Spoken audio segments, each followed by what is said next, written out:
Kerana pertama disebabkan oleh kita rasa kita meletakkan nilai diri kita ni kepada validation dan juga pandangan orang. Contoh ini, sebelum cerita makanan tuan-tuan, ini belum cerita lagi aksesoris yang kita pakai dalam hidup kita, kereta yang kita pakai hari ini, bag yang kita pakai hari ini. Tuan-tuan, ada orang yang dia memang sebenarnya dia tak suka pun nama brand bag tu, dia tak suka pun. Dan harga beg tu mahal, RM20,000, RM30,000. Tapi hanya semata-mata disebabkan oleh selebriti yang pakai, kawan-kawan dia yang suka. Kawan-kawan tak pakai sebab mahal, tapi suka duk sebut.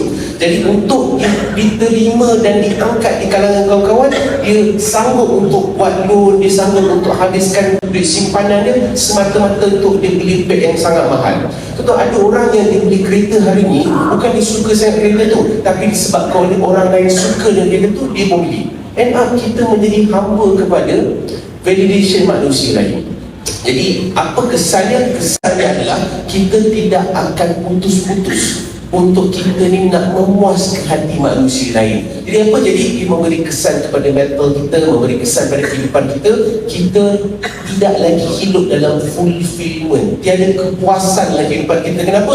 Sebab hidup untuk memuaskan manusia. Cerita ni tuan-tuan akan membantu kita memahami FOMO tu, betapa sebenarnya dia akan merosakkan kehidupan kita. Satu hari ni cerita, saya pendekkan cerita ayah dengan anak lelaki dia dengan kedai, masuk ke kampung pertama. Sampai kat kampung pertama, orang kat kampung tu dia kata, apalah bodoh sangat diorang ni, ada kedai tak nak naik. Jadi pun diorang dua-dua naik dua-dua atas kedai. Masuk kampung kedua, kampung kata teruk yang perangai diorang berdua ni. Tak kesian ke kat kedai dua-dua naik. Jadi si ayah pun turun. Sampai kampung ketiga, orang kampung ketiga, kau tengok anak tu anak derhaka, dia biarkan bapak dia berjalan, dia ni atas kedai, dah tukar anak turun, bapak pula naik.